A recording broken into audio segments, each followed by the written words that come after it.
Nice Rolex. Like 3, 2, 1. Alex Canacci, good to have you on the podcast. Thanks, man. Thanks for Appreciate joining. it. How's life? Life is good, man. Life is good. Balancing school and work, travel. You know how it goes. How's the DR? The DR is good. We bought a house down there, so we spent Oh, more you of the did? year. Yeah. That was Okay. a recent occurrence. Rental property with Nice. my mother-in-law and her husband. So we spending more time down there in the future. But it's my wife's favorite place in the world, so Oh. it's kind of an easy sell. Yeah, we're going to have to come down and visit. It's always good weather. All Always right, good dude. weather. That's what's up. So, primary reason why I wanted to have you on, Yep. you're a veteran. Yeah. You've successfully transitioned out of the military. I have. You have a job. I do. I do have a job, in fact. You are indeed a student. We happen to be in the same class together, Executive MBA, go Irish. Yeah. But everybody wants to hear a backstory Yeah. of a service member. So tell us where you came from. Yeah, so I grew up in Northeast Ohio, actually. Spent the first, I'd say, 14 years of my life there, or sort of. Started military school when I was 10, actually, in Indiana, and so that was my first kind of foray into the state. That's right. I thought for sure you would have been a St. Ignatius guy. Yeah, I know. It was close. It was on the table when we were looking at high schools. But yeah, so I kind of had a different kind of experience going through school. Went to public school, ended up at a military boarding school in Indiana called Howell Military School, which is now closed, probably about 7, 8 years ago. Campus is still there, turned into a college, but it's not there anymore. Went back to Ohio. What college is that? I don't know. It's some smaller like liberal arts college. Yeah, so ended up back in Ohio at a Catholic school for a couple years. Became a Catholic at that point. Got baptized, First Communion, all that stuff. And then eventually moved back into the military school game. Ohio, Indiana, for the Catholic school. In Ohio, yeah, Okay. outside of Cleveland, outside of right. Cleveland, yeah. And so 2006, I started Culver Military Academy. My family ended up moving to Culver, Indiana as well. And that really started I don't know if we say that necessarily started the slow roll into the military. I think really Howe did when I was 10, but from that point forward, it was military something all the way through. What's Culver like? So you're how old? 33 now, yeah. No, then. Oh, then? 14. Yeah. 14. So 14, freshman, you're at a boarding school. Yes. All right. And that's a big move. So you're away from family. Kind of, because my family moved to Culver. So it was kind of the best of both worlds. I was a boarding student. There's a day student option you can do where you go home every day after school. I elected to be a boarding student, but it was great because I lived there for as many days as I needed to, and then hey, if I wanted to come home to my parents, or just kind of needed a break from the environment, I can come home on a weekend, or if I was sick, I could come home during the week and not stay in the infirmary. So it kind of gave me a good balance of being near the family, but still getting that boarding school experience, which I already had starting when I was 10. Right. So you're prepped for the military. Like, what's the purpose of that place? I mean, college preparatory school, 100% of the graduates go to college. I mean, that is the now purpose of it. When it was founded in 1894, it was modeled off of West Point. So you can see the old pictures of the old uniforms. Even in the day-to-day life, you can see the elements of West Point that are kind of implemented there. Now, it's not totally Army focused. They have naval traditions, being on the Lake Maxinkuckee. So there's naval traditions. They have a sailing. Don't they have a sailing program? Oh man, they have. Yeah, I mean, at one point they had a pilot's license program for the students. They had their own private airstrip, planes.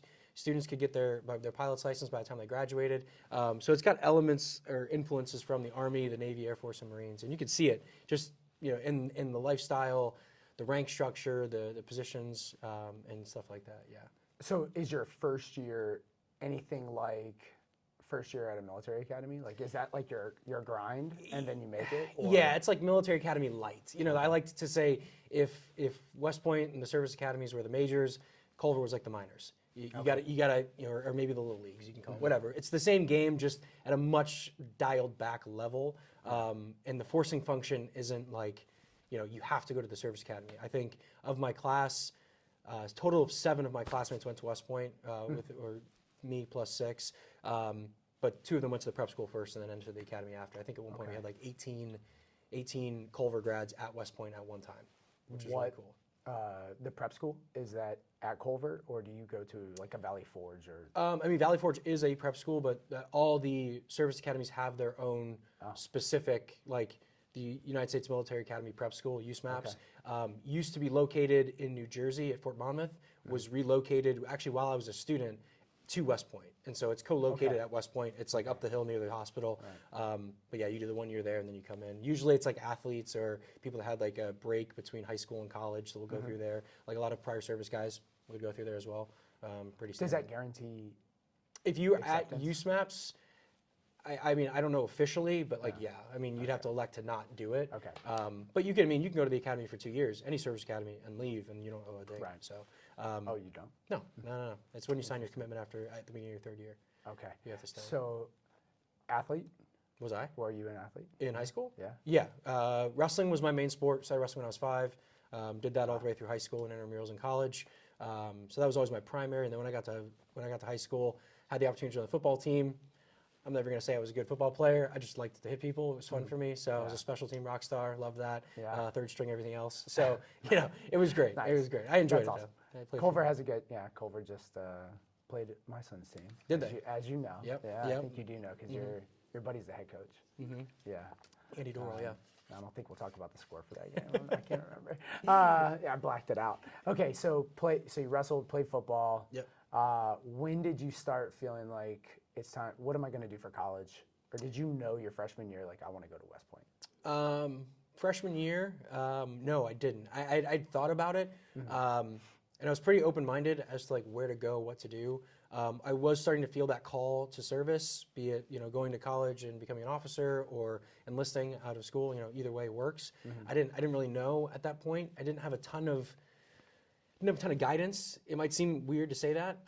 My dad was significantly older than my mom, and so he went to college in the 60s, and that was a very different college world back then as it is to now. And then my mom didn't go to college. So I didn't have like an immense amount of influence. Obviously, my dad was kind of pushing for college, but like the where, because he went to state schools in Ohio. So I was open-minded there. Thankfully, Culver has a very aggressive college prep program. Get you ready for it. And it starts junior year, so you start the conversation in your junior year, and realistically, by the beginning of senior year, you know where you're going to apply. That's awesome. Yeah, it's a rigorous process. I mean, they make you fill out like all these different surveys. Your parents fill out surveys, financial information. You've already got the FAFSA done by the time in your junior year. They're looking at your grades, your test scores. I mean, they know everything about you, and they actually, they'll take into consideration part of the surveys, like where do you want to go. Right. But they generate a list of like, this is what we highly, highly recommend. Okay. Yeah. And West Point was on there. It was the number one on the list. The first 5 are the service academies, or I guess technically first 4, but yeah. So then you do that, you fill out all the forms, you get everything squared away, which is also really good for high schoolers. Incredible. I mean, incredible. Like I had a dedicated class during the during the academic week was college advising. That's what, literally. So we did that like 2 or 3 times a week to prep for that. Yeah, essays, applications, like, and they know exactly what they're doing. Like they know exactly how it needs to be tailored. I mean, it is a very strong college advising process, and everybody goes to college. As someone that has a 17-year-old junior, thinking about him having to fill out all those forms, and he goes to prep school, blue ribbon school. Yeah. But that kind of dedicated effort, like it's kind of like, okay, cool, we need to go do that. Yeah. Right. And then they have to, like, you learn the government equals paperwork. And if I want to get anywhere in the government, I need to do paperwork. Right. It's kind of like my wife is incredible at it. Yeah. I mean, but it can be an intimidating process for anybody. I mean, especially for parents. Like, typically when your kids are going to college, not typically, realistically, when your kids are going to college, that's 20 years or more from when you went to college. Yeah. So it's like the game changes. It doesn't stay the same. Like the colleges my dad went to in the 60s, and like what most parents though, went to like in the 80s or 90s. Yeah. It's not the same environment that we went through. You know what I mean? So, well, me, you're a little bit older, but it's a little bit different. I didn't follow the standard trajectory. And it changes. It changes, and especially when you add the service academy element to it. Yeah. It opens the aperture of what's getting looked at significantly more. Hold. I'm gonna cut this. Yeah. But I want to make sure it's video. Oh yeah. Yep. Cool. Thing makes me nervous. 3, 2, 1, back. So military academy, you're filling out all your paperwork, and then you're going into your senior year. What's your senior year look like? Yeah, so again, because I went the service academy route, it was a little bit different. Most kids are getting their applications in by Christmas. They find out by spring break, and then it's a scholarship, financial aid frenzy until the end of the year. My timeline was significantly brought forward because the service academies have rolling admission, and so you kind of want to be a first mover on that. It's almost like going early action or early decision. Right. So the process, like I was saying before, it's a pretty wide open aperture because you're not just looking at academics and like clubs and stuff like that. There's a physical element to it. Like you have to take a physical fitness test. What's that? What's that? It's like the old Army physical fitness test, like Runs. light. You know, it Runs. was like push-ups, sit-ups, run, but I think it was like a minute, and a mile versus like 2 minutes, 2 miles. Gotcha. I don't know how it is exactly, but I know the assessment was the same across the board, if I remember correctly. However, at Culver, if you apply to the service academies, they also kind of push you toward applying to their RTC scholarships as well. So I started that whole process. However, I got accepted pretty early on, and then the next hurdle was just the congressional nomination. Okay. And so that's the other element. And what was great about coming out of Culver, you compete in your home district, not the district of your high school. So my classmates and I didn't compete against each other. We all went back to our home districts. And so that's why boarding schools and Culver specifically has such a high concentration is a congressman and a senator can only give so many nominations or appointments rather. We didn't have to compete. So, and I was competing in Marshall County up north. And so, pretty small area. Got it. But that's clutch. nonetheless, it worked out well. Congressman Donnelly, now Senator Donnelly, gave me my nomination to the Notre Dame grad. Yeah, there you go. So he gave me my nomination, and then Senator Lugar, I think late Senator Lugar, gave me my appointment to the Naval Academy. Okay. So I actually only ended up applying to Army and Navy, and I guess technically IU. They pretty much highly recommend all Indiana residents apply to IU at a Culver. So definitely, I did that. But Army and Navy were the only ones I ended up doing. I was doing the process for the Air Force Academy. I was just accepted them one at a time. But by the time I was getting that application or working through it, I'd already been accepted to West Point. That was my number one. So, yeah. And why West Point? Why West Point? Kind of the answer I've given over time was, you walk around, and this is not an Alex original. This is something that was told to me that resonated with me. But you walk around the Air Force Academy, you'll see planes. You'll see planes everywhere. You walk around the Naval Academy, you'll see different like models. Obviously, a life-size boat wouldn't fit, but you'll see like boats and stuff. If you walk around West Point, you see statues of men, great men that changed the world. And I love, there was this poster that I remember seeing in high school. It had the tagline, "Most of the history we teach was made by those that we taught." And that that shocks you. It almost like sends a shiver down your spine. You're like, holy shit, like you're walking the same halls as, Grant and MacArthur, Eisenhower, Sherman, Lee, Grant, Stonewall. Yeah, people that like, you don't have to like, who's that again? Like, I mean, what's crazy is Grant fought against Lee in the Civil War. Right. And Lee was either the commandant or superintendent when Grant was a cadet. It's wild. Wild concept to think about. You know what I mean? And 1802. Like this is something that the founding fathers, the men that gave us our independence, that crafted the framework of the government that we see today, they had an idea, and they made it become real. And having a standing army at the time was kind of taboo, or we weren't sure how we wanted to do it. Right. But the idea was that if we are going to have a standing army, let it be led by mostly those that we've taught. You know what I mean? There's that loyalty that comes there. And then that's not to say that like the only way is through the service academies. Amazing officers come out of the RTC programs or OCS as well. Right. This is just my experience and what it was created for. Because you don't come out of the academy and go reserve or National Guard. You must go active duty. Right. And I think Stonewall went to VMI. Probably. I think he was a VMI guy. Which is hardcore. VMI and the Citadel, total respect. Total respect for those guys. Yeah. That is a different level. Yeah, and that's for sure. the Citadel, you don't have to do a commitment. You don't have to do either at VMI either. You can just pay outright. Right. You can just pay to go to school there, get beat up, and then go home. Like literally, it's like a badge of honor. Yep. Yeah, I went. Yeah, I knew a couple guys who went there. One of them wrestled, and then he went Army artillery officer, and then he punched out. He's actually doing his EMBA at Kellogg. No way. Right now, we start at the same time. Okay, so you get accepted. Yep. What's that like? Like, big feeling? I mean, I was accepted. I want to say it was like the first week of November of my senior year. I got my West Point nomination. My best friend was also, his Blake Hunnewell. He's a special forces officer incredible human, incredible Army officer. Hope he gets to see this at some point. But he and I both were applying to West Point. He's from New York City, so he had a much more competitive district to come out of. I mean, yeah, like New York City, is Right. huge.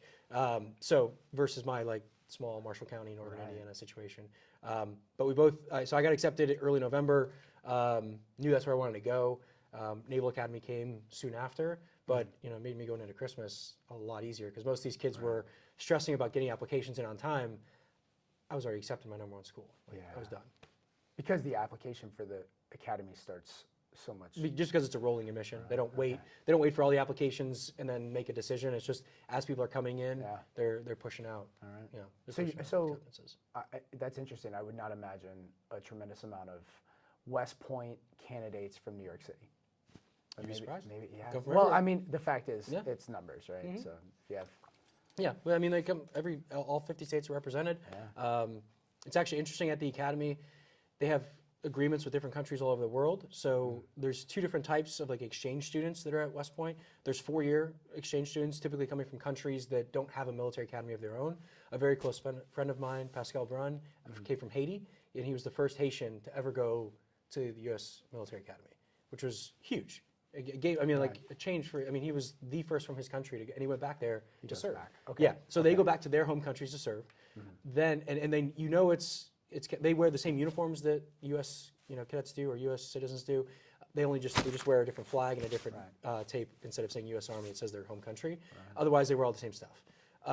Then you'll see semester exchange students that come from other service academies. So in my junior year, I studied at the Austrian Military Academy, their U.S. Military Academy equivalent. It's called the Theresianische Military Academy. So I went there first semester. Is that in Salzburg or? It's outside of Vienna. It's in a city called Wiener Neustadt, which is like 30 minutes outside of Vienna. So I went first semester my junior year to the Austrian Military Academy, and my roommate second semester he came back with me. And he came to the academy. So they aligned us as roommates with people that were going to come back to the States. That's awesome. So we got a good relationship there. We got to spend that time with them, and they invited us to their family homes and stuff like that. And we did the same thing for spring break and stuff like that. We brought them back to our homes. That's and incredible. Kind of showed them different parts of the States. Spending time in Austria as a junior in college is probably a great experience. Yeah, no, I mean, it was fantastic. And to see a different way of doing it, because their model is different. I mean, hell, their school is in an old castle from Maria Theresa. Like it was one of her castles, and they converted it into this military academy. And they also were doing this before us. But I mean, some of our concepts of school training come from the old Austrian, Prussian philosophy. Oh yeah. So was there any correlation, or could you see where we took lessons learned? Sure. From them? Oh yeah. And then what were like the deviations? I mean, so like their class schedules were a little bit different. They weren't as kind of locked down as we were at West Point. It was a lot more like, you can stay in the barracks or the castle rather, and not like, I'm not talking like crazy ramparts and stuff. Honestly, it just looked like a big square building, but it was a castle. They were a little more relaxed in some areas. In other ways, like they were kind of interesting. So like one thing I thought was interesting, they didn't just like do like semester, summer. They had like breaks throughout the year where they would go train. So as at West Point, you really only train like for military stuff in the summers. They took breaks throughout the year to go like a 1 week or 2 week training exercise. And so we got to be a part of that too, which was awesome. To like be a part of that and see how it works. You think about like the military itself is its own dialect. Now do that in another language. Like it's like a completely out there sub-dialect of a language that you're already trying to learn. Weaponry. Yeah, weaponry and tactics and movements and stuff like that. When you say flank, are we talking about a flank steak? Right. Or, or are we talking about flank right, flank left? Right. The same thing happens over there. You hear these words and you're like, dude, what are you talking about? Like, and so it was a really good learning experience. And then having that that shared experience helped me in my later career as an infantry officer because I ended up in Europe. And joint operations already. Yeah, I mean, we were like the amount of NATO forces I worked with when I was over in Europe was probably a dozen or more. I mean, like pick up the language in Austria. Yeah. Oh yeah, I mean, so I studied German in high school. I did a really cool program through IU.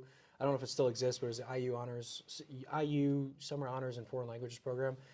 So the summer between my junior and senior year, I went to Germany. I lived in a small town called Krefeld outside of Dusseldorf with a German family. They didn't speak English. We took classes, from like 8 to 12 every day, and then we went home and lived with this family, and we became a part of that family. I'm still in contact with that family that I lived with in 2009, which is kind of a cool relationship to see develop over the course of the last 16 years. What an experience. Oh yeah, and then I double majored in German. It was my second major. Honestly, I took it because I wanted to guarantee a semester abroad, and that was like a one-way ticket. Right. That's awesome. So yeah, I kind of like positioned myself really well there because I knew that experience is, you can't just go to a foreign military academy. And it's hard enough to come out of there because there's like, the class size was like 60. Oh. That was it. Like, total. Yeah, I mean, like, you gotta look, Austria's the size of South Carolina with Right. like 8 million people. Their army's not gonna be the size of ours. Right. So, to be there though was just really cool. We were there was me, 3 other West Pointers that were there, and then there were 3 cadets from Saint-Cyr, from the French Military Academy. So that was it. Wow. I got to go to Salzburg on my honeymoon. Yeah. And just the history is incredible. Unbelievable. Yeah. Unbelievable. I mean, they have like string quartets playing randomly in some small chapel. Yeah. And then you walk out and you're like, I think Beethoven or Yeah, and they have a very they've maintained a very traditional look at what like the officer should be. So like the old like adage of like an officer and a gentleman. So 2 classes that we had to take, mandatory, ballroom dance, once a week, Wednesday nights. They would bus us to Vienna to like a real dance school. And like they had, there was a class of like 60 something of us. They had 60 something volunteer women from Vienna. I'm sure that was hard to find. They were, and they were partners with us for the whole semester. So that was really cool. And then the other one was horseback riding. All officers, because officers were typically, they were mounted in most, even if you weren't cavalry, like you saw a horse. And so you had to learn how to ride a horse. And I will tell you, the entire semester I was there, I didn't once get a saddle. I sat bareback because that's how you're supposed to learn. And for half the time, I didn't even have reins. So I'm literally like on the back of this horse, holding onto its mane, learning how to balance on this damn thing while it's on a rope running in a circle. And I mean, they really put us through the ringer. Okay, so I've seen, is this where your first love of ballroom came from? Yeah. Oh, yeah. Okay, so it started there. Yeah. And for those who don't know, maybe we can hit on that later on. Competitive ballroom dancing. It's a fun thing. That's It's a sport. Okay, so you're West Point. Now you've moved into junior year. Anything that's remarkable from your first year? I mean, cadet basic training is a whirlwind. I mean, you show up and it's just like, boom, you go through it. And it was cool to see it from both sides of the table because I ended up going back as the cadet basic training command sergeant major. So I got to see it from that perspective as well. Yeah. And the same thing with the second summer training, cadet field training, referred to as Camp Buckner. I went back as a platoon sergeant my junior summer. So I got to see both key training elements on the other side of the table as well, as a platoon sergeant and a command sergeant major. So that was really cool. But yeah, those first years, I mean, it's tough. It's an adjustment. I mean, it's a very heavy course load. When are you getting up? So that's an interesting one because, the Army has like PT and all the military has like PT in the mornings. There's no mandatory PT in the mornings at West Point. It's in the afternoon. But typically you're up kind of late doing homework. I mean, they intentionally give you more to do in a day than there are hours to do. Task saturation. Yeah, because they want you to learn how to time manage and figure out what things can I not do? What things can we kind of move through, or can I expedite, or maybe prioritize and execute? Exactly. Yeah. So like from the beginning, like they do. I mean, they give you like 20 credit hours in your first semester. Hello. Okay. You know what I mean? And it's like most kids are taking like 12, maybe 15 with a signature. I think I've been to some universities that are like, you can't take more than 18. Exactly. And it's like standard. I mean, at one point I had 24 credits in one semester. Okay. I didn't have less than 20 until my second semester of my senior year. And ironically, it was my worst semester. And it wasn't because of senioritis. It just like, I don't know, maybe it was I had too much time in my hands and I was overthinking stuff. But yeah, my final semester was my worst semester. So you're taking 20 credit hours your freshman year. When's your first class? 7? Yeah, I think it was like 7:30 because there's like 6 class blocks throughout the day. Typically, you have about 4 classes a day, and then you're doing that 5 days a week. Yeah. I mean, old school West Point used to have 6 days a week classes. They used to do classes on Saturdays too. Oh. Yeah. Okay, so you're in class for 8 hours? 6 hours. I think it was like probably 5. Okay. 6 hours. Oh, so they're just over an hour. Yeah, they're like block schedules. I want to say they're like 115 minutes maybe, or an hour and 15 minutes rather. Yep. So yeah, somewhere in there. It wasn't like Culver, where it was like 90-minute blocks, 4 hours, 4 blocks a day, or the 4-hour blocks that we do at Notre Dame. Right. No, So that's great. yeah, it's interesting, but you have enough time. I mean, like throughout the day, you have breakfast formation, lunch formation.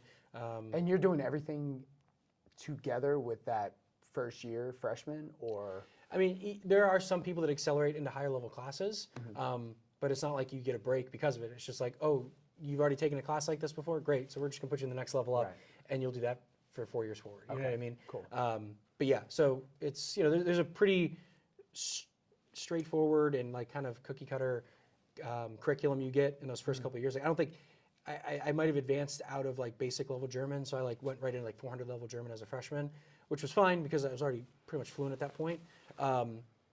But like I didn't start taking classes for my major until second semester of my sophomore year. Okay. But the diversity of offering is significant, like because everybody comes out with a Bachelor of Science. So even if you're not a science major, like I was a Defense and Strategic Studies and German double major.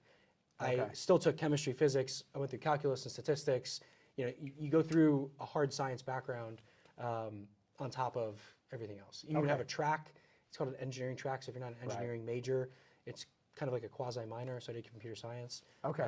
So yeah, everybody's got a really technical background. So I didn't realize the diversity of offerings. Okay. I didn't realize it until, and this kind of talk about like getting out.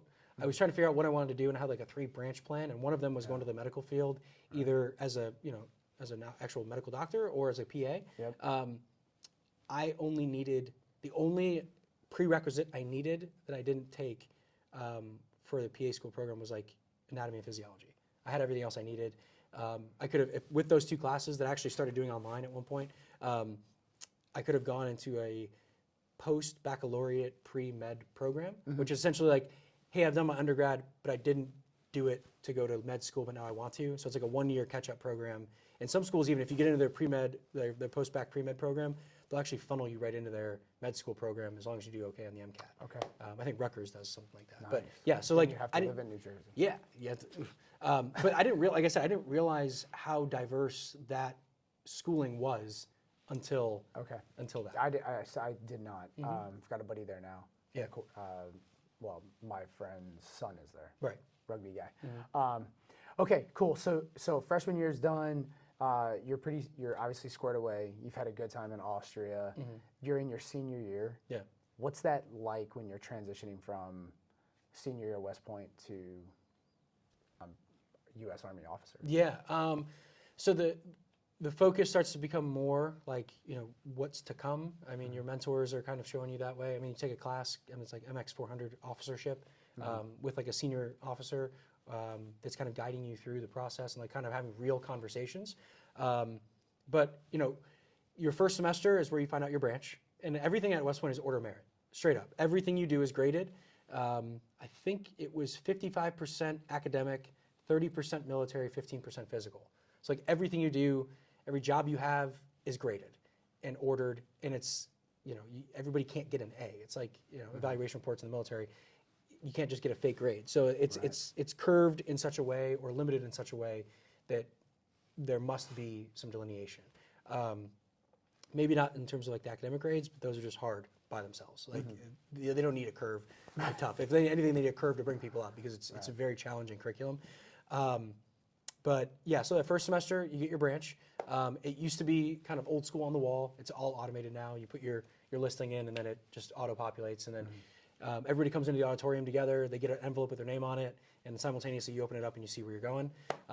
Old school was the way they did the posting, which is in the second semester, where they literally put all the duty assignments on the wall for your branch, and by order, they seat you in the auditorium in order of your class rank, and you walk up and you grab the card off the wall that you want, and you walk off, and that's your assignment, period. And I'm pretty sure they do this something similar at the Naval and Air Force Academy as well. In order of class rank? Yeah, so you watch your opportunities disappear as you go. Everybody knows. Yeah. Everybody knows where they stand. They know exactly where they sit because they're sitting in that order in the state. Yeah, they're sitting. Yeah, I like that. Wow. Yeah. Okay, so then you get your assignment. Where are you going? So I chose infantry. I elected to go to Germany over Italy, which everybody called me crazy because I had the class rank to walk up and grab Italy off the wall. But my thought process was, I want to be an airborne unit. and I want to be in Germany because I speak German. So the 173rd Airborne Brigade has 4 battalions down in Italy, 2 in Germany. So I was like, easy, let's do this. So to everybody's chagrin, they're like, whoa, dude, what are you doing? You're not choosing Italy. Like there were 7 slots to Italy.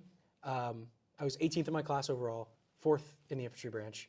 I walked up, reached for Italy, faked out, grabbed Germany. Number 8 guy lost it because he's like, I'm going to Italy. This is incredible. Right.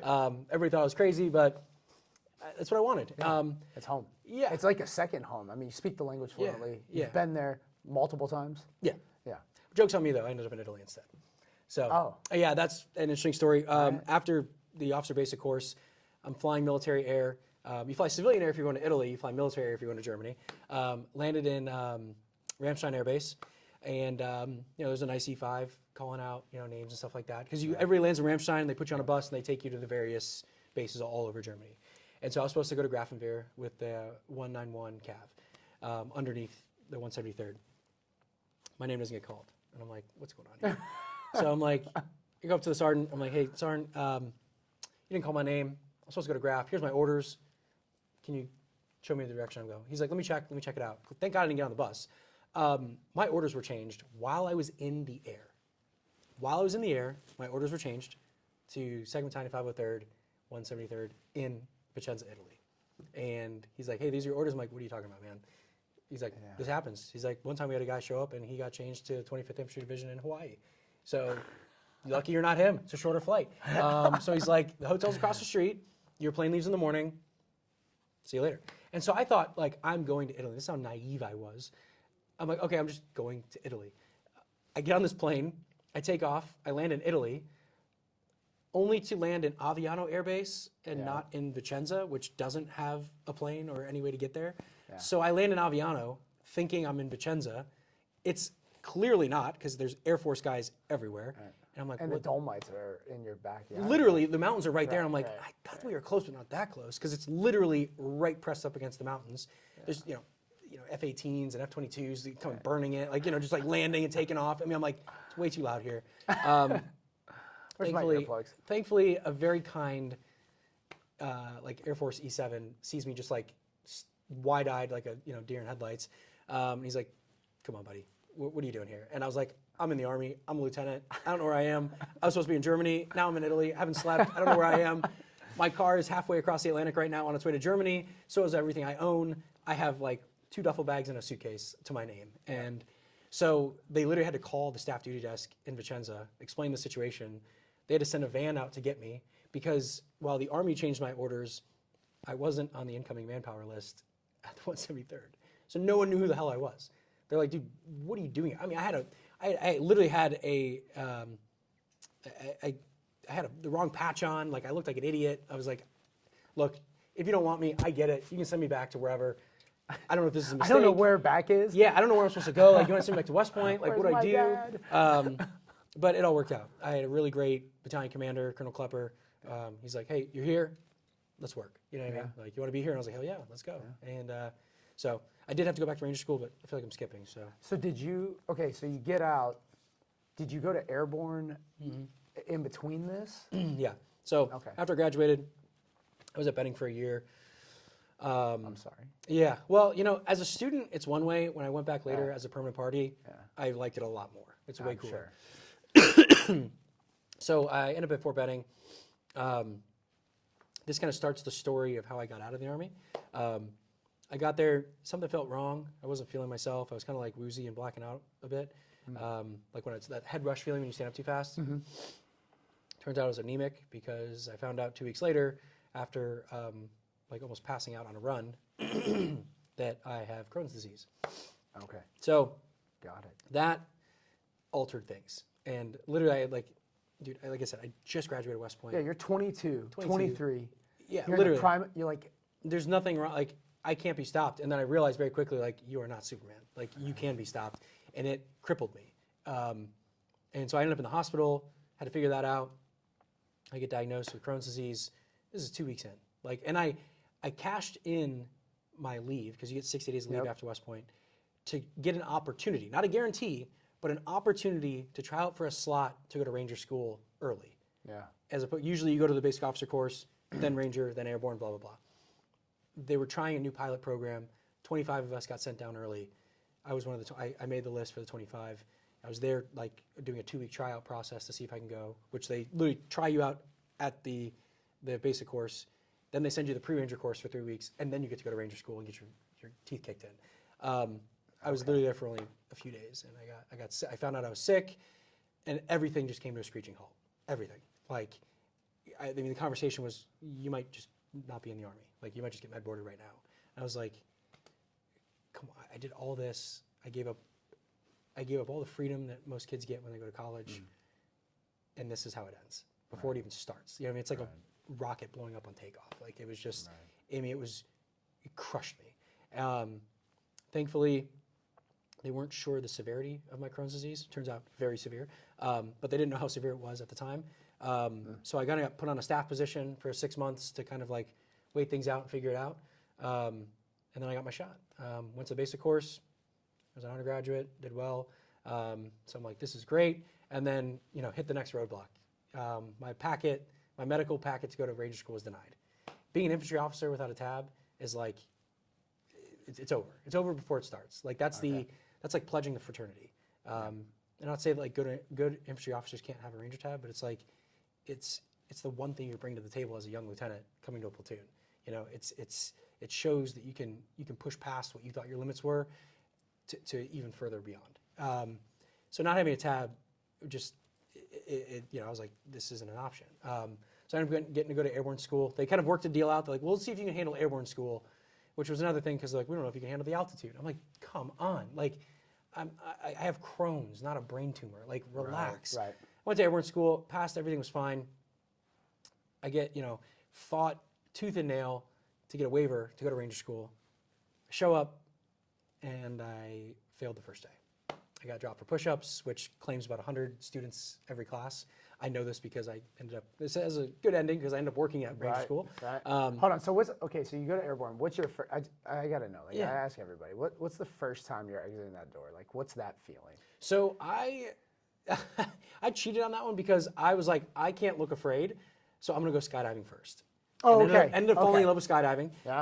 I got my license. I ended up getting about 150 jumps over the course of the next few years. Before you went to Airborne? Or? I had probably a dozen jumps before I went to Airborne school. Okay. Yeah. So that first rush of the door opening, and it was fun. You were like, okay, cool. I mean, you don't have to do anything. Like when you skydive, a sack of potatoes will definitely land. Yeah. But you just got to get out the door. That's all you have to do. Check your canopy, count to 6. Everything's good. No twists.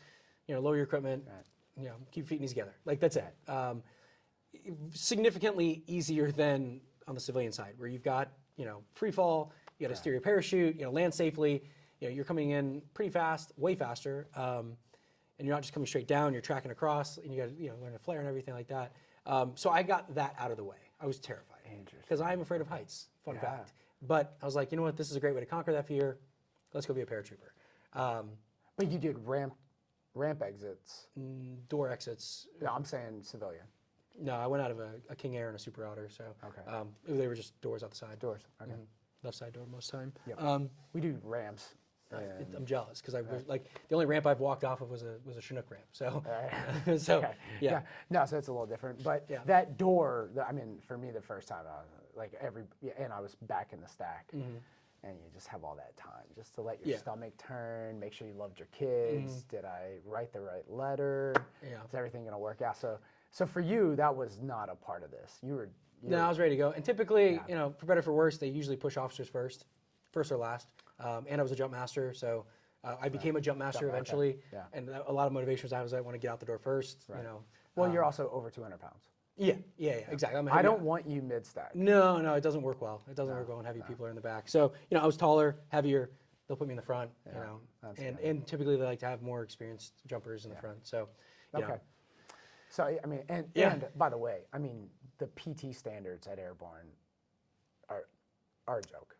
Yeah, they're not as tough as they used to be. So for them to say, hey, well, we'll see if you can make it through Airborne. Yeah, I was like, you're like, I made it through this stuff over here for 4 years. Like, you're gonna have me running. Right. You're gonna make me run a 9-minute mile. Yeah, and I'm gonna get shin splints. Yeah, and the basic officer course is essentially in and of itself like a pre-ranger course. Like everything we thought about, we talked about. I don't know if it's still the same as it was when I went through, but it was like Ranger, Ranger, Ranger, Ranger. Everything we talked about was, this is how it's going to be at Ranger School. The guys that had tabs, literally at certain points would, like, they'd pause the class like, Ranger Callahan, or Lieutenant Callahan, tell us about what you did in Ranger School in Darby phase. And then he'd like go through that. And so we had guys that had gone in prior, the guys that I was part of that group that had finished and started the class, it's just timing wise was when I ended up going. So we had their inputs. So it was really cool to kind of see how that worked. But I mean, so Awesome. worked out. So you end up, so Crohn's is good. You hit Ranger, Ranger School. And I failed first day. First day. And I was like, no one's gonna touch me with a 10-foot pole. I was like, everybody worked so hard to get me a waiver. To fail on the first day, like, it was just the most demoralizing thing, and humbling, honestly. Do you know in the moment that you're not, like, are they saying no rep? Are they, like, what kind of indicators do you have that this isn't going well? I just heard 48 repeatedly, and you need 49 to pass. Yeah, for whatever reason, it happens. So so you're doing 48, 48, 48. Yeah. Butt down, head up, touch your chest, like, just, I don't know, doesn't matter. How much time? So is it a minute or 2 minutes? It's 2 minutes, 2 yeah. minutes. But like the second time I went around, I had 49 done in under a minute. Right. Like, Right. you either get it or you don't. How long? So what do you do in between? I mean, you go to confession. You're wrestling with existence. Yeah. So I ended up, like I said, I ended up in Italy, where every lieutenant had a tab. Like, no, you say like no tab, no platoon. Like, you had to have a tab before you could be a platoon leader. That was just the way it was. So I ended up there, and Colonel Klepper was like, "Look, tab check. Okay, you need to go back to school. Do you want to go back?" I was like, "Yes, sir. I wouldn't have ever left." And he's like, "Great." So they send you back to Italy.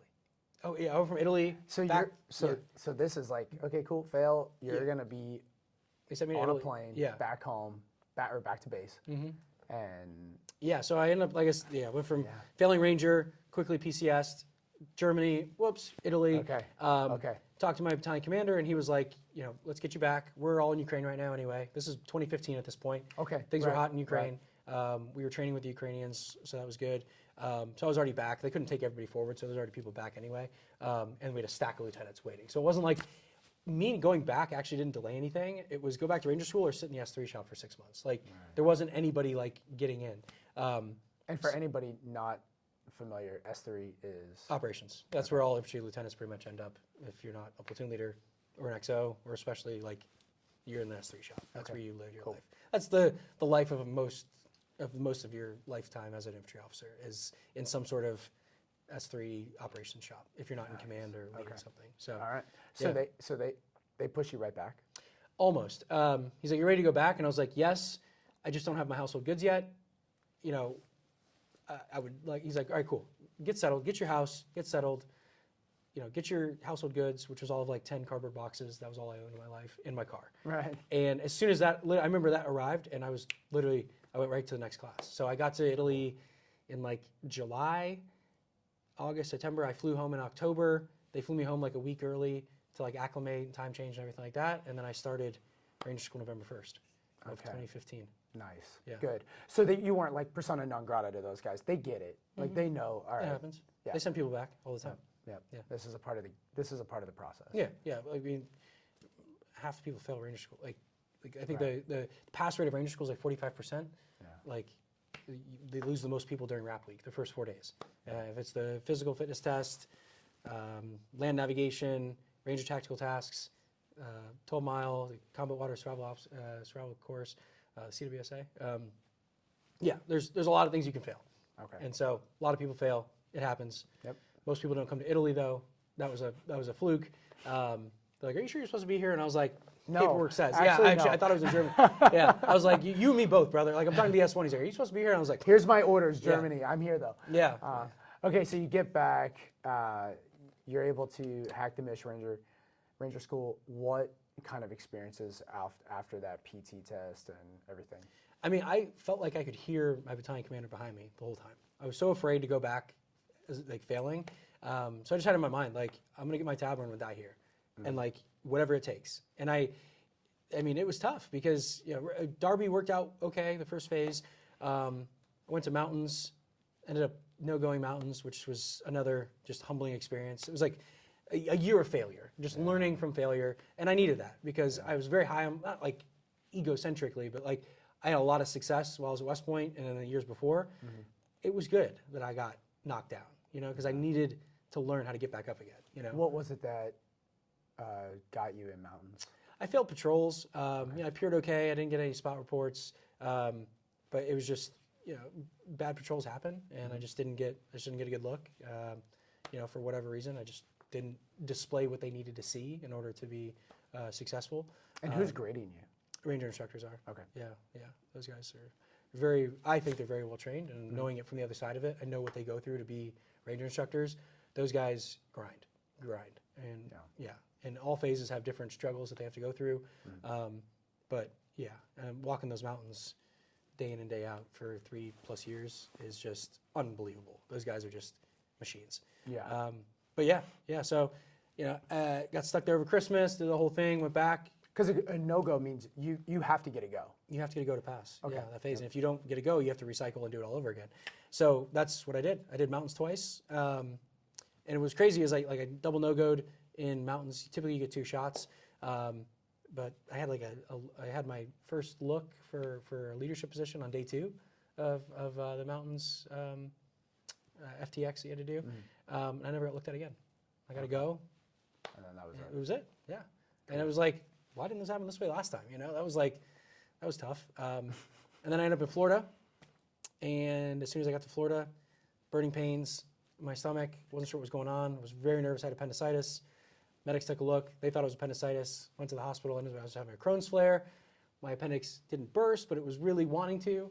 And they're like, dude, you need to chill out. So I was in the hospital for 4 days, almost got dropped from Ranger School, which I was like, just kill me.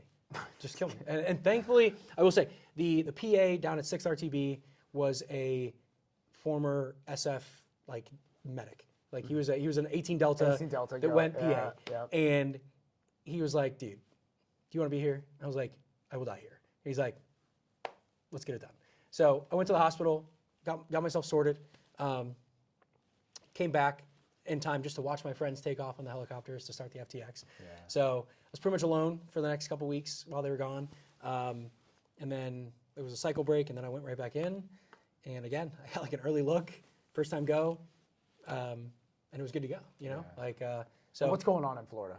Like you guys are swamps, doing, dude. You're just trucking through the swamps. It's very flat, much different than mountains, but you are just typically in like ankle or waist deep water, and there's nothing to land navigation. There is really hard because there's not a lot of like landmarks to go off of. Right. So you're you doing really, point to point, dude. Yeah, you have to, and you have to really trust your azimuth. Like you just have to trust it. And I actually remember, when I got my go, exactly the moment. It was like the day 2 patrol. I was a security squad leader, so like front, the squad out in front. That's like kind of leading the platoon, right? Underneath the like leadership of the platoon leader. But it was my job to get us where we need to go. And at any point, the Ranger instructor can stop you and be like, Ranger, where are we? And you got to give a 6-digit grid. And you got to be like within, I don't know, like 100 meters, whatever. Right. Yeah, that's a 6-digit. And I gave him an 8-digit grid. He stops me, he's like, Ranger, where are we? And I'm like, Sergeant, if I, on the map, I think I'm here. And you have like 60 seconds to figure this out. Like, it's not like you can just like dick So you have your map readily accessible. You do a rough orientation. You have your. I have literally my protractor out, and I'm giving an 8-digit grid. Yeah. I threw down an 8-digit grid. I was like a meter off, and he was like, "Roger that." And I knew, like, come as long as we don't have fratricide, I'm gonna rip this. I was like, he's like, "Do you have a GPS on you?" He started like checking me. I was like, "Sergeant, no." Like, I've lived here the last 5 months. I have nothing, but like, trash in my pockets, So that was a good feeling. Yeah. I never looked at it again, and ended up graduating. I went November 1st to April 1st.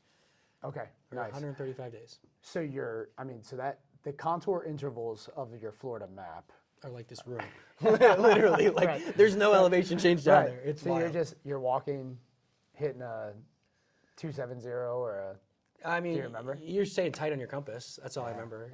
It was very tight on my compass, and I was like. Do you have a clearly definable final feature? Yeah, I mean, you're always trying to get to like some sort of structure or like some sort of like camp or something like that. So. Good. Yeah. Well, that's nice. Yeah, it wasn't bad. All right. So you make it through, graduate, Yeah, April 1st. and now you get to go to Italy with your tab. Yeah, and my battalion commander he was like, I called to let him know. I was so excited to call. It was like calling my dad. I called him first. And I let him know, hey, sir, I'm graduating. He's like, great, get back here. I got a platoon waiting for you. Nice. And I'm not even kidding. Like, I got home. 2 weeks later, I took a platoon. Good It work. was just incredible feeling. Did you feel like did you think that, I mean, the tensions in Crimea had, They were winding down. So the boys were back from Ukraine, but we weren't really sure what was coming. And things did ramp up a little bit. I think I took a platoon May 1st of 2016. Went to Germany shortly after, did some training up there. Because I ended up being a heavy weapons platoon leader. So in an airborne unit, that's an interesting one because everybody's dismounted. I had trucks. I had 4 or 5 up-armor Humvees with anything from a tow missile, 50 cal, or Mark 19. So we went up to Germany to train because there's really nowhere to shoot that stuff in Italy. Right. But yeah, we did a lot of our training outside of Italy though. Like most of our training happened in Germany or Slovenia, which is just right across the border, which is nice. Right. But yeah, we convoyed in June of 16. We convoyed up to Germany, did some training down up there, came home, and we ended up jumping into Poland as a supporting element of Operation Atlantic Resolve North in 2016 in September, and we stayed there for about 6 months. What kind of work did you guys get? Or Well, we were nervous the Russians might come, so we were arrayed Russians are coming. through the Baltics, Estonia, Latvia, Lithuania, and Poland. We had one company in each. We were in Poland, the Delta company was. We weren't sure if the Russians were going to come, so we were training, but we took off out of Aviano, did a full-on combat jump into, combat training jump into Poland. We had news crews and everything like that, and we made it look good. And we spent the next 6 months roughing it in like some pretty rough buildings or GP mediums, big tents and stuff. Right. And winter in Poland is not warm. It is not warm. It's not advisable. It's flat. It's flat like Indiana. Colder than Indiana. Wood burning stove inside those tents? Or? Thankfully, we had like kerosene generators pumping, so that helped. And we really weren't in tents that often. If anything, it was like we would put up tents outside of our building to like store stuff. But like, it wasn't the best of conditions. We were kind of all over the place. Did a bunch of different training exercises with them. Got to really know the Poles well. That's pretty awesome. Great people to train with. That's for sure. Yeah. So 2016, that takes you into 17. Yeah. So what? Anything interesting? I mean, just the opportunity to be out there like that, and that was like my experience as a platoon leader was, this mission, this real world mission. And while we weren't in combat and no one ever got hurt in any significant capacity, it still felt like I was doing something. Like we were standing at the ready to support these people. And when the Poles are NATO partners. Exactly. So this is. We were in all NATO countries. I mean, we were in Bulgaria, Romania, Georgia. Yeah, we were all over the place. But it was a really cool experience, and I got to like train every single day. I mean, there were long days. It was hard, but like we were always training. Like my guys got really, really good at what they were doing. It was awesome. So that's a good feeling. And then you obviously had quite a bit of fun while you were over there. Mm-hmm. Yeah. Yeah, it was great. Traveled all over the world, 40 countries now. All over Europe. I mean, every weekend we'd go somewhere. I mean, it was fantastic. Good skiing. Great skiing in Switzerland, Austria, France, like best skiing. And that's where I learned. I didn't even know how to snowboard before. I learned in the Alps. Yeah, somebody recently, we got our Epic Pass. Somebody recently said, when you're skiing in the Alps, you can just be going down the mountain and then it just drops and you have no idea. And I was like, I had a buddy just tell me that exact same story. I told him, I had a little moment where I told him about your story, flying down and screeching to a halt right before you plummet to your death. Oh yeah, it was, that's real. And there's not a lot of trails there, and so, you just kind of have to figure it out. In the did you read about the guys, there's been a guy recently that just fell out of his chair, his ski lift chair, and he passed away. Oh, of course, yeah. Didn't have the bar down. And now they're looking at like making that... Play stupid games or win stupid prizes. I don't know what to tell you. You know what I mean? Like, put your chairlift, put the bar down. It's not hard. Yeah. Let's so back. Going into 19, when did you start finding out like things were looking like they're coming to a? So while I was in Italy, I was able to fly under the radar. I'd been in the hospital a couple times. I went from being a platoon leader to an executive officer, which was I took it as a very high compliment because there's a very limited number of XOs. So as a young infantry officer, like that's a really, it feels good, and you really start to learn how a company operates. When you're a platoon leader, you plan a range, but you just show up at the range You tell somebody, you tell the XO you want this range, and this is your training plan, and then you show up at the range, and everything you want is there, and then you get fed, and then you go home. Okay. Everything going on in the background, that's the XO. And so you're the guy. And my boss used to tell me, he's like, just keep the train moving. Whatever you need, do what you got to do. Just keep us moving. And so, you know, the beans, the bullets, all the logistics behind it. You know, I went from running around in a Up Armor Humvee to, you know, 6-wheeled LMTV all over the place, or, you know, an Up Armor Humvee with a trailer full of water and fuel and ammo. And that was how my brain thought. Like, all I cared about was, how can I keep the boys in the fight for as long as possible? Yeah. And so that was crucial, I think, before I became a company commander, especially, like, to get that exposure. You know, I had an incredible company commander, Trent Wiggins. Pretty sure if he's still in 04, I'd be surprised if he's not in 05 at this point. Ended up going to the Ranger Regiment after company command, which is like a huge compliment for infantry officers. I mean, he was an incredible mentor, and became an incredible friend. He supported me for the rest of my career. I mean, he was great. That's awesome. But yeah, so things really didn't start to slide down until I came home in 18. I was at the Captain's Career Course at that point. Ended up getting sick while I was there. It was like a yearly occurrence. I would have a flare-up. Ended up in the hospital, but I was very close to the flagpole. And so that started to send off a lot of alarm bells. And so ended up in the hospital, went back to school, thought everything was fine. Next thing I know, I get called in for a med board. Of course, like, you know, it was just like, come on, seriously? Like, can you guys just leave me alone? Like, I can do this.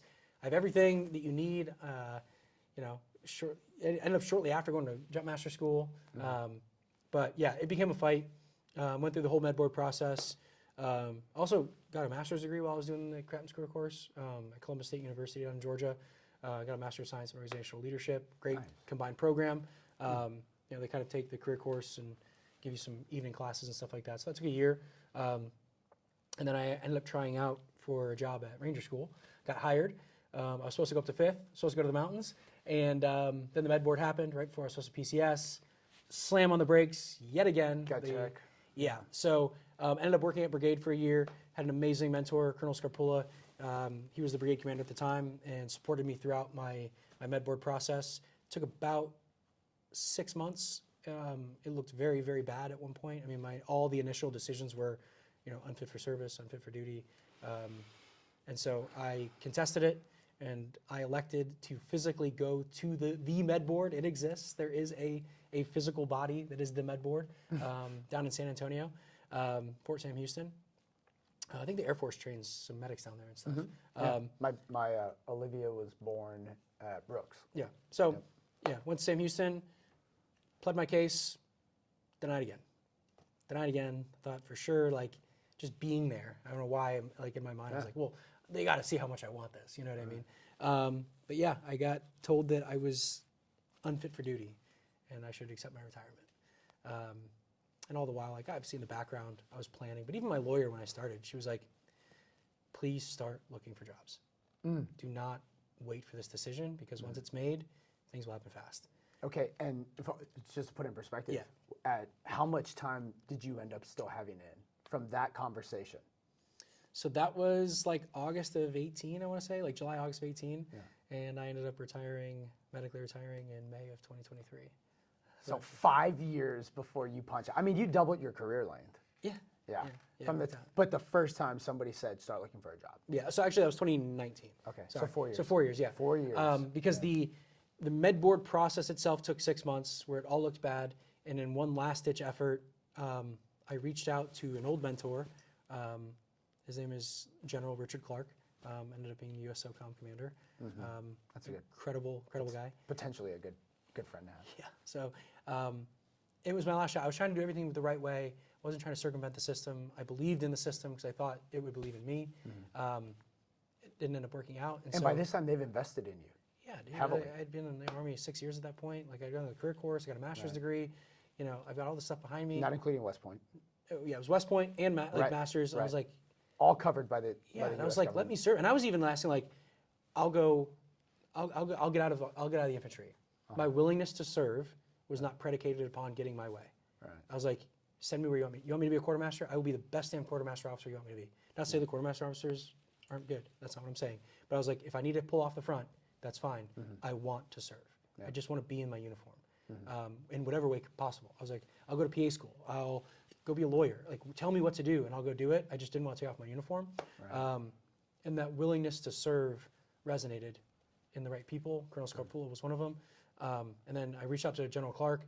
Hail Mary effort. And I just laid it all out. It's like, so I emailed him directly too, like Richard Clark at us.army.mil. And he responded. I didn't even know if he remembered me because he was the commandant. I was the brigade sergeant major when I was at West Point. I hadn't talked to him in 5 years. And I was like, it's worth a shot. Like, what's the worst that can happen? He doesn't answer. He says no. Right. But he responded. He was like, send me everything. And I did. And a month later, he sent me an email. He forwarded me an email. And he said, good luck, Alex. Happy New Year. And I read below, and he directly reached out to the commander, the 2-star commander of HRC, CC'd the Army G1 3-star, laid out my case, and he's like, I think we're missing something here. And now it wasn't the, you're good forever. It was like, hey, we're going to take a look at this. We're going to monitor it. We'll give him a 3-year waiver to see what happens. Okay. Now, it was kind of, very wishful thinking. I was hoping that there would be a cure for Crohn's in the next 3 years. Right. There wasn't. So I did end up having to retire. But I got my shot. But that takes you to 22, that 3-year waiver. So it took them, I got the email, and then it took them 6 months to actually cut the waiver. Okay. So I got it in like May of 21, or May of 2020, middle of COVID, of course. Right. But as soon as I got that waiver in the mail, my brigade commander, he's like, as soon as you get it, I'll give you a command. And literally, like, within days, I got my waiver, and I got command.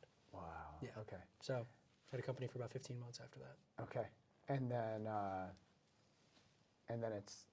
when do you find out, like, okay, the waiver's up and the gig's kind of? Yeah, when I went to PCS, I wasn't sure who was tracking this where, because in no system of mine was there an indicator of like, you're getting out on this day. Nobody could find anything. It was in a very tucked away spot in HRC somewhere. So when I went to PCS from Fort Benning, because I ended up staying, I went to 4th Battalion, Ranger Training Battalion, and I was a company commander there for 15 months. And when I went to PCS, there's a new job system in the Army called AIM 2.0. Maybe it's like AIM 7.0 now, who knows. But it was essentially like a job posting board. And you got to apply for jobs in the Army in waves. Okay, yep. So I wanted to go back to Europe. I thought it was awesome. I was like, I'm going to get Germany this time. And I did. I got hired to go to Germany. Granted, not as an airborne, not as a paratrooper, but with a Stryker battalion, 2nd Cavalry Regiment. So I got hired to go, and waiting for my orders, and I get a call from HRC, and they're like, we can't send you there. I was like, I got hired 5 months ago. My orders are late at this point, and now you're telling me I can't go there? And he's like, yeah, your medical background has you, like, you can't PCS Oconus outside of the country if you have a retirement date. And I was like, I have a retirement date? What are you talking about? He's like, no, May 3rd, 2024, or 2023 is your retirement date in our system, as if you're like actually retiring. So I can't send you abroad with less than 2 years. So I missed the window by a month, which sucked. But, it was okay. But he was really cool about it. He's like, look, it's a very desirable duty station. You're not a bottom performer. You got a command under your belt. You did very well, top blocked out. Where do you want to go? Be reasonable. And I was like, well, if this is the end, I want to go out with my boots on. So send me the 82nd. And he's like, dude, no problems. No problems there. Okay. So they sent me to the Deuce. Thought I was going to command, but again, like the medical stuff just kept rearing its head. So they're like, look, I almost got kicked out of the division. Like, they're like, why is this guy here? He's non-deployable. That was the problem. Infantry officer that's non-deployable is like a surgeon with no hands. Like, you can't really do much with that. So, I was still non-deployable, fought tooth and nail to try. Like in February of 2022 when Russia invaded Ukraine again, my unit went over there first. 3rd Brigade was the first ones on the ground over there. Tried my damnedest, sent my waiver to deploy. And by there, you're Poland or? They went back to Poland, yeah. So we thought we were going to go to Ukraine. We planned as if we were going to Ukraine. And then at the last minute, they're like, no, we're not going to hop the border. we're going to Poland instead. So that's where the boys went. I got left behind, and that was kind of the very obvious end of my career. Was kind of that moment. So by that was February. February of 22. Yeah, that's what I they came back I was in Texas. July in the 4th. field when that happened, and I was like, I hope that we don't. I didn't want us to go be a part of that. Yeah, it was I rough. just- I felt I bad for the wasn't- boys because They just sat there. Mm-hmm. I had a Cav Scout, very very close person. It's a Cav Scout. He just sat. I mean, they lived in tents, man. They were miserable. Yeah. You know, it's easy to move a company. And there's no training. Yeah, there wasn't much to do. No. And they just kind of sat around. They didn't have They would phones. go into Germany to try to do like a little bit of training. Yeah, Right. they would send units back, Right. but there wasn't much they could do. No. Because they needed to be like at the ready. Seriously. Yeah, that's a very interesting. I mean, it's a different conversation, but I mean, it's a very interesting impact that had on families back. Oh my God! And I got the front end of it because they deployed. They took 550 guys with them from my battalion. They left me with like 300 back, maybe 200, whatever. They left me with a healthy amount of guys back. All the guys that were PCSing, that were broken, disciplinary, all the stuff to deal with, and they You just. became a first sergeant. I became a company an commander officer. of like 200, 300 people, of a lot of problem children. You know, for better or for worse, some of the you can't help medical stuff. Right. But that was an interesting experience again. Yeah. I did have one suicide, the final weekend, July 3rd, 2022. That was tough. That was a tough one. To lose a guy like that in like my last days of command. Right.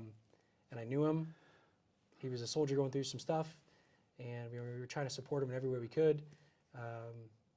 Never thought that suicide was there, but once, of course, after it happens, that's when everything gets opened up. You find out what's happening, you know, with the family and stuff Everything, like that. And it was that hit me hard. He was on station, on post. Yeah, he was. He was at his house. Okay. He was at his house. Yeah. And you have to do any, like, what's your It's a major investigation Yep. that I was on the hook for. It was hard too because it was like the problems started before they deployed. So it was like the company commander was on the hook from before. They did a change of command while they were in Poland. So you had old company commander, new company commander, and then rear detachment commander, all kind of in the mix here. Right. There wasn't much they could necessarily do in Poland. You know, you had a lot of guys. There's not everything you know. It wasn't all apparent until like, you know, we started the investigation. It was like, God, how do we miss that? Like, but again, there's Is no there much any you can do. remedies like, do they have lessons learned that come out of those? I when mean, they do that? tried. Like, well, why didn't you take his guns away from him? I was like, he didn't commit a crime. He wasn't a flight risk. He wasn't a mental health risk. Like, I didn't have the legal ground to seize somebody's weapons. lived Their off post. He lived on post. They lived on post. Yeah, but he didn't live in the barracks. In the barracks, your guns have to be in the arms room. If you live on post, they have to be registered, which they were, and which is how we knew. Sure. But I can't just be like, Right. I don't know, man. I'm gonna like that's the Second Amendment right. Like I didn't have a legal reason to do it.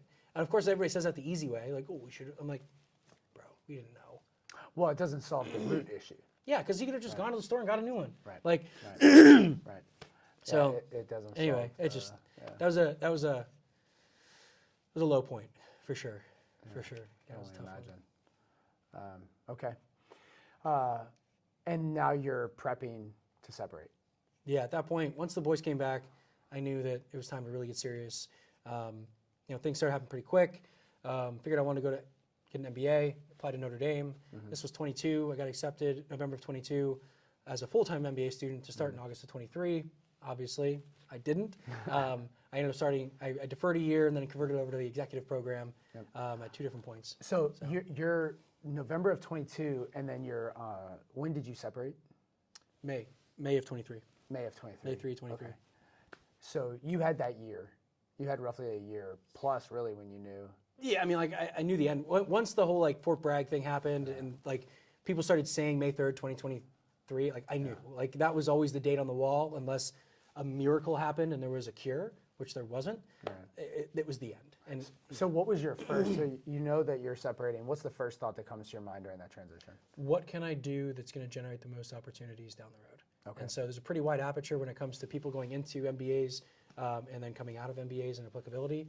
I was already like 30 at that point, you know, and I was like, I'm not going to You're go old, dude. to, yeah. I was like, I'm not going to med school. Okay. I'm not going to be a lawyer. There's just like things that if I wanted to do them, and you can do it whenever you want, realistically, but like you want to start those about 5-7 years prior. Right. Yeah. And so medical was off the table, law was off the table. Brief moment, I was thinking government agencies, CIA, FBI, Marshals, but like being that close to something that like you loved and wanted to do, I felt like it would just be like day in and day out punishment of like, being close. So I just elected to take a step away from the government and ended up finding a great consulting firm, Greencastle Associates Consulting, better known company, always has been, started by 3 Army Rangers in the 90s. And so I did a SkillBridge internship with them. My command was kind enough to allow me to do that. Obviously, they felt very bad about what was happening, which was like, I was working up until the day. If you don't mind, just explain a little bit of SkillBridge. Oh yeah, last 6 months on active duty, you can go to an approved company and work as an unpaid intern. You don't have to be guaranteed a job, but there has to be an opportunity for a job at the other end of it. Realistically, it was probably developed more for the younger enlisted side of things, getting into the trades, but they opened it up to officers along the way. I'm not sure when, probably close to 2020. And so, they were allowing people to do that. And Greencastle was already an approved company. So, and I had some minor experience with it as a company commander. So I knew how the process worked, so I knew it existed. Had you been a part of the approval process? Yes, yeah, Okay. of course.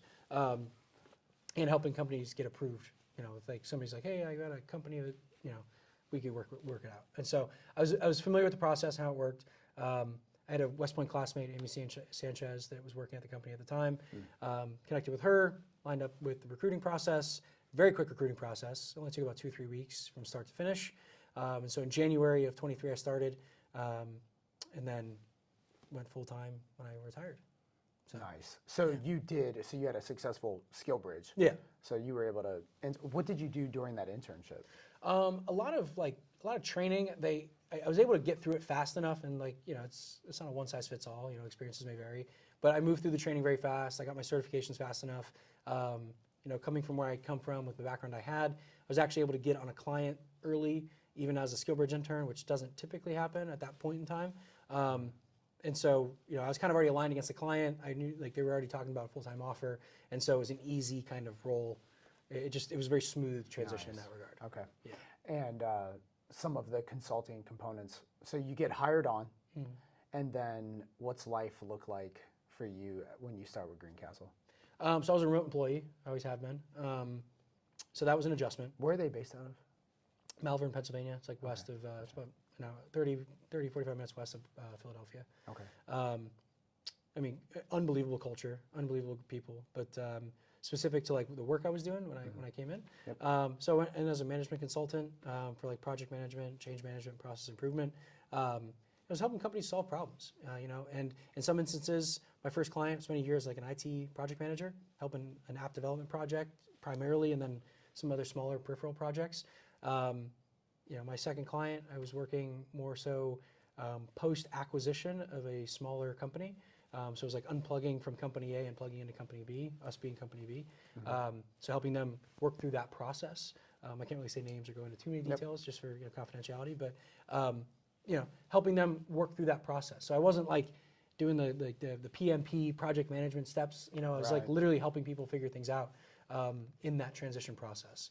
And then, diving into the books. Yeah, understanding what was going on and how to help them. So how long does that take? How much time do you have to spend with a company? So my first contract was 12 months. The second one was 6 months. I ended up leaving Greencastle for a moment. Had an opportunity in a finance firm, a private wealth management firm. Spent about 8 months there. Just realized it wasn't a good fit. I was an MBA student at the time as well. With you at Notre Dame as an MBA. So I just kind of reached out to the old company and was like, hey, will you guys take me back? And they're like, yeah, man, for sure. They even said on the way out, they're like, hey, doors are always open if you ever want to come back. That's awesome. So I was like, okay, yeah, that works. So, yeah. So recommendations for folks who may want to get into consulting. Yeah. What recommendations do you have? It depends on the level of consulting. Obviously, if there's something you are an expert at, go for it. You can do it, and look at the different levels. I'd say tier 1. McKinsey, Bain, BCG, you're gonna need an M7 MBA to really be taken seriously, at least a top 10 or top 12. It's very hard to get to those places. Like the tier 2, the big 4 firms, Deloitte, EY, PwC, and I'm drawing a blank now. No, Accenture, PwC, whatever. Yeah. But KPMG. that's it. You're gonna need an MBA to be taken a little more seriously at those firms. I work for a smaller boutique firm. There's a lot of different ways you can skin the cat. Yeah. But an MBA helps. It's not a requirement at my firm, but we're closer to where the rubber meets the road. So a bigger firm will come in, kind of lay out a whole strategy and over like what the big picture thing is, and then we'll plug in on like really connecting the dots and kind of where the rubber meets the road. Because they're direct. They're just saying, hey, this is the way you should operate, and you're coming in and saying, okay, well, this is how we can connect. Yeah, because those bigger firms too, they'll come in and be like, this is the way we do it.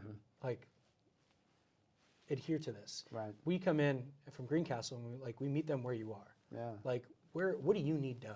Like, That's fine. That's one of our core values. Yeah. INvets' core values is we meet the veteran where they are. It's Yeah. like that's the secret sauce. yeah. So like we have our own methodologies, of course, but like if those methodologies don't apply to the program or the client that you're with, then don't do it. Do what makes sense. So I got brought in to do some more training focused stuff and safety focused stuff, higher level project management for a client. And I was like, show me your products. Show me what you have already. I'm not going to come in and say, you have to use this. Right. Show me what you have right now. Let's tweak and refine this. Let's take a look at this and say, what question or questions does this product need to answer? List them out. And I'm like, okay, let's go through these. Is it answering this? Yes, kind of. Okay. Look. And so we just figure it out from there. You kind of just massage it out and sort out, what what they need and where they need it. This is a shorter contract. I'm actually coming off of it here next week on Monday. It's a 3-month contract. It was a 1 with a 2-month with a second month extension option, and they're just like, rewrite it for 3, call it a day. So I understand for 3, but I'm coming off them here soon, and then we'll see what's next. Okay, that's awesome. And from a veteran perspective, do you feel like they serve well in consulting? What skills do they bring to the table? Adaptability and problem solving. You know what I mean? You're taught that like no plan survives first contact. The enemy always has a say, and so the enemy isn't necessarily shooting at you in the civilian world, but like there are obstacles that get in the way, and some people can just shut down, or you find a way around that, over that 3-foot wall, or you find a way to flank the enemy. Like all the same principles apply if you just take a step back and say it's not close with and destroying the enemy anymore. It's how do we just solve problems? Because you don't really know what you're going to encounter on the battlefield, and so that ability to rapidly execute is something that I took for granted, but it was just beat into my head over the course of West Point and 9 years in the Army.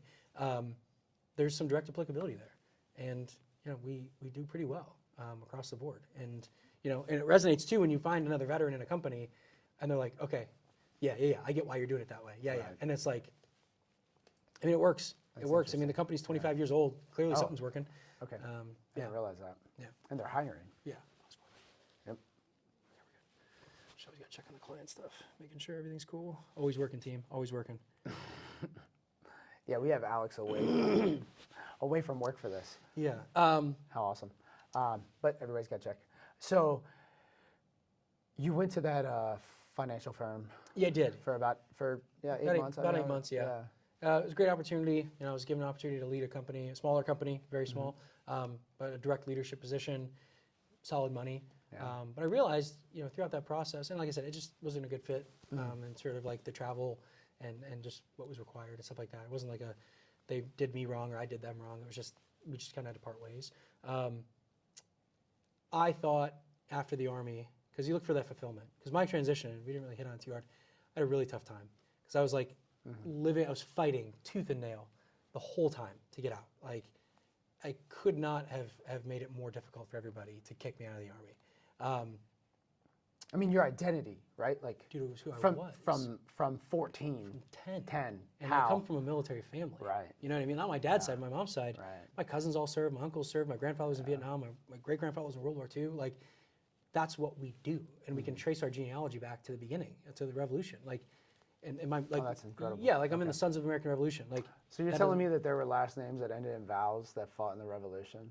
no, the Canaccis didn't come over until after World War I. My mom's side, though, that's an older American family.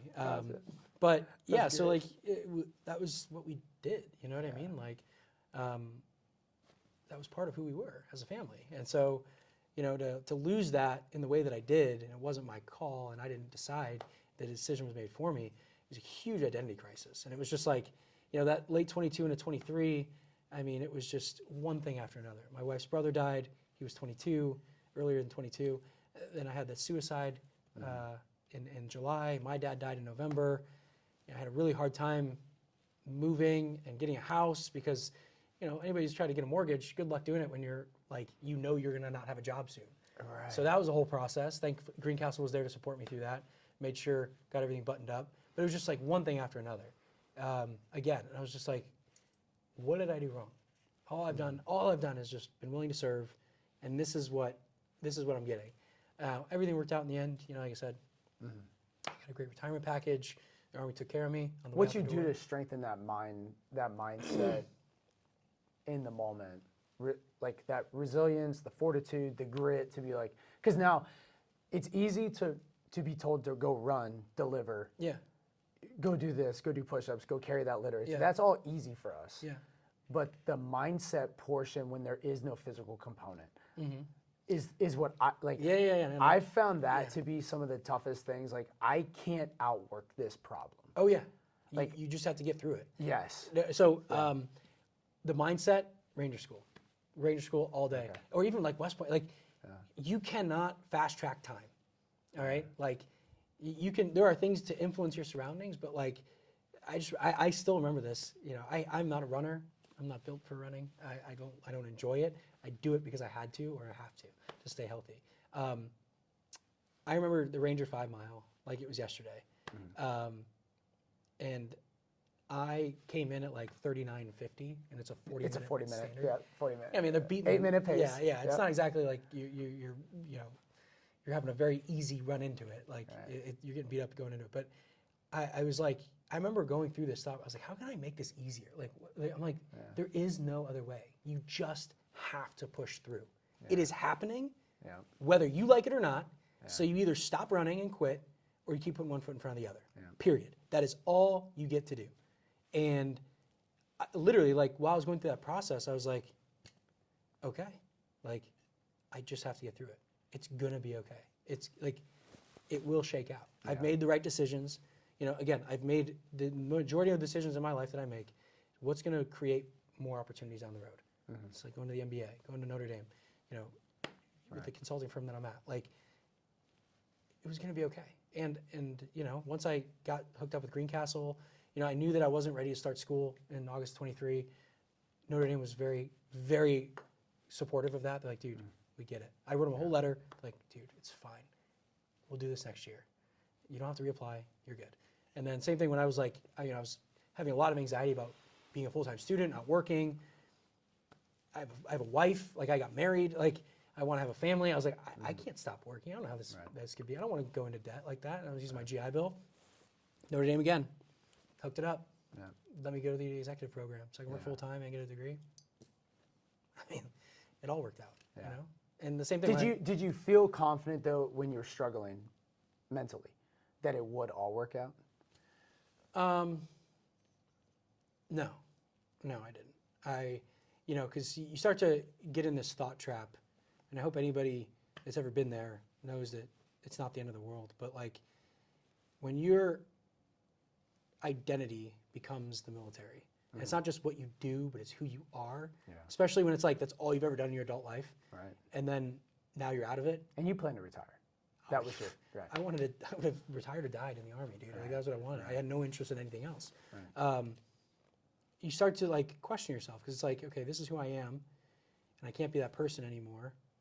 So now I had a purpose. What purpose do I serve now? And if I have no purpose, why am I here? Right. Am I just wasting resources? And you start to spiral. Spiraling down the drain. And it gets, you know, you start thinking about long-term solutions to short-term problems. And, you know, thankfully I was able to get the help that I needed. You know, the VA has done nothing but take care of me here in Indianapolis. It's good to know. And I survived, dude. You know what I mean? Like, you know, I just had to be honest. And I had to just speak the truth and say what I was feeling and realize that there was a way past this. Just like there was a way through Ranger School when I thought it was never going to end. It does. You know what I mean? Just like all the terrible ruck marches and training that we did. You're just stuck in the mud and you're getting rained on. You're freezing cold. Yeah. This too shall pass. Yeah. You know what I mean? Yeah. Amen. And so, yeah, I got through it. You know, to say that like I don't miss the like, dude, if I could push a button and be back, I'd be like, let's go. Like I'd go right back because I miss it. But like, you know, I was able to work through it and figure out that you know there's other purposes in life we can serve. And it's not money. that was the kind of the learning lesson from going to the finance firm was that like more money doesn't always equal more happiness. It's a variable in the equation. It isn't like X equals Y. Right. It's Y equals MX plus B. You know, what I mean? Like there's a lot of that. Don't mess that equation Yeah. up. So you know, it's part of the equation, but it's not all of it. The people you're surrounded with, the work you're doing, that matters. Yeah. That matters. Truth. Anytime that I've had a difficult experience, when I have had those, I communicate with my kids. Mm-hmm. Yeah. I have fake conversations with my children, and I portray myself in the worst possible light. Right. Like if I were to quit or whatever, I'm dealing with something, and I would like act like I'm talking to Elijah. I'd be like, "Well, Elijah, Dad quit," and I'm like, "That's disgusting." Yeah, I'm not doing that, dude. Yeah. What are we doing? Isaac, I'm so sorry to let you down, and I know that I tell you that it's not an option, but for me it was, and I say stuff like that, and I'm just like, dude, no, you can't do that, dude. No. You stay up a little bit longer, you'll be fine. Yeah. So that's a cool thing. What kind of lasting words of wisdom would you give to transitioning service members now? I mean, that's our audience, our target audience. Yeah. 12 months out, you know, I'm talking to them every day, and they're fighting the fight, trying to figure out what's best. Yeah. I mean, number one, have a plan. Have a plan. The end of your time in service is very, very rarely like rapid. Like there's you can see it in the distance. Even a med board. Like I get it, but like you don't get to a med board overnight. Like you know what I mean? There is a process. So number one, have a plan. There were so many soldiers I had, and it just killed me as a commander and as a leader, as a staff officer and everything. Just like, so what comes after? Like, yeah, you know, I'm gonna like figure it out. Like, dude, no. Every single resource is available to you, not just in the military, but then outside of it. Like a lot of states have something like INvets that's there to help people with that transition. You have people that have already done this ahead of you. Talk to them. You know what I mean? Like all the resources are there that it's almost like if you're not prepared, you've chosen, like specifically chosen not to be. So that's my first thing, like big thing is just have a plan, trust the process, and like it's scary. You know, like it's scary like, not having reinforcements on speed dial. Like that's a scary thing, but like you'll find a new purpose. You'll find a new place. You will reintegrate, and you're not the first one to do it. You're not the last. So it's just like, you know, you just keep applying those same things. Like I listened like the like last stands of the Ranger Creed. Rarely will I display the test of fortitude required to fight on the Ranger objective and complete the mission, though I be the lone survivor. Rangers lead the way. Like I say that to myself all the time. And you know, like there's no surrender is not a Ranger word. That's one of the stanzas of the Ranger Creed. I say it to myself all the time. Surrender is not a Ranger word. So when I think about punching my ticket, I'm like, you can't do that. Like, that's surrender. Like you're not. That is not even on the table. You're made for more. Yeah. And I've committed to that. And if I go back on that, now I've betrayed what I said I was. You know what I mean? And other people are questioning like, well, if he did it, like, are they wrestling? Like, no, dude. Like, you got to fight on. You cannot surrender. You just got to keep finding the way. So, yeah, that's what I got. Alex Canacci. Thanks, brother. Yeah, no worries. See you later. All right, dude. Have fun. Yeah.